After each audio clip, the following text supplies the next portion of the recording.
कल ही शंभू जी रात को मुझे ऐसे कोई बात हो रही थी तो चर्चा कर रहे थे।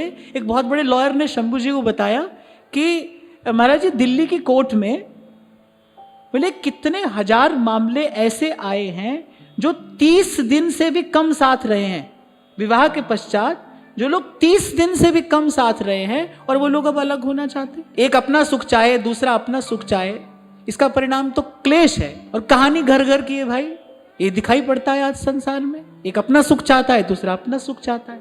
अब बात आई है तो मैं कह रहा हूं, अब पता नहीं कौन सी दृष्टि से विकास हो रहा है तो भगवान ही जाने, पर मुझे लगता है कि समाज का एक एक व्यक्ति जब अस्वस्थ हो रहा है, मानसिक रूप से अवसादग्रस्त हो रहा है, ये कौन से विकसित समाज की परिभाषा है? कितना घोर स्वार्थ युक्त जीवन होता जा रहा है। एक समय था जब 50-50 लोगों का परिवार एक साथ रहता था। कैसे रह पाता था? कि किसी के लिए अपना सुख छोड़ देने की प्रवृत्ति थी कि भाई किसी के सुख के लिए हम अपना सुख छोड़ सकते हैं, ऐसा मन था। ये पता नहीं कौन सी पढ़ाई हमने पढ़ी है।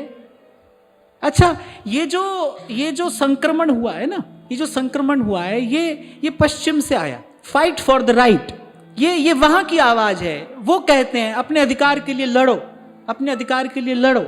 हम ये नहीं कहते अपने अधिकार के लिए लड़ो, हमारे यहां कहा जाता है अपने कर्तव्य का पालन करो। हमने शक्ति लगाई अपना कर्तव्य पालन करने में, कोई शक्ति लगा रहा है छीन झपट कर अपना अधिकार प्राप्त करने में। हम क्यों अपने कर्तव्य का पालन करने में विश्वस्त रहे?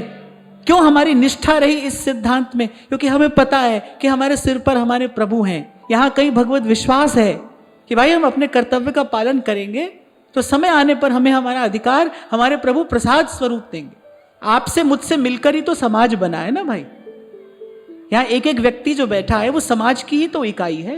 मैं तो देखता हूं कई बार कि पता नहीं कौन सा विकास हो रहा है, किसको हम विकास कह रहे हैं। आज तो भाई वो स्थिति आ गई है जब परिवार के 4 लोग एक साथ नहीं रह पाते हैं। ये कौन सा विकास है? क्या क्या करोगे ऐसी 50-50 मंजिल की इमारत बनाकर, जिसमें सुख नहीं है, जिसमें शांति नहीं है, जिसमें सौहार्द नहीं है, मन स्वस्थ नहीं है।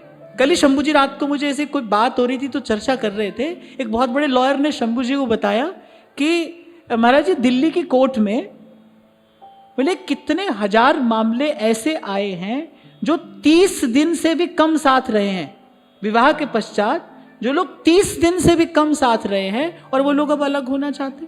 अब देखो कितनी घोर विकृति समाज में आ रही है। व्यासपीठ का ये भी कर्तव्य है, क्योंकि मैंने कहा ना आपसे मुझसे मिलकर ही समाज बना है। स्वामी जी शरणानंद जी महाराज तो कहते थे मानव सेवा संघ का तो उद्देश्य यही है, स्वस्थ समाज का निर्माण, एक स्वस्थ व्यक्तित्व का निर्माण हो, क्योंकि व्यक्ति ही समाज की इकाई है।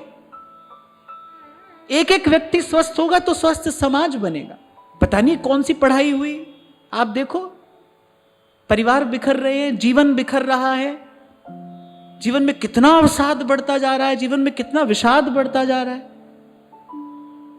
मैं बड़ी विनम्रता पूर्वक की बात कह रहा हूं भाई, कि जैसे घर को बांधने वाली घर की माता होती है ना, ऐसी समाज को बांधने वाली भी नारी शक्ति है। ये जो कार्य है ना कि समाज सभ्य रहे, समाज सुसंस्कृत रहे, ये कार्य तो नारी शक्ति का है।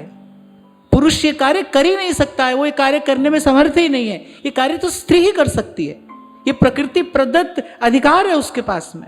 पर खैर हम तो ये बात कर रहे थे कि वो जो एक दूसरे के लिए अपना सुख त्याग कर देने की जो वृत्ति थी ना, उसका नितांत अभाव जीवन में होता चला जा रहा है। क्यों होता चला जा रहा है? क्योंकि हमने धर्म का त्याग कर दिया है। व्यक्ति धर्म पालन का फल चाहता है, लेकिन धर्म पालन करना नहीं चाहता है।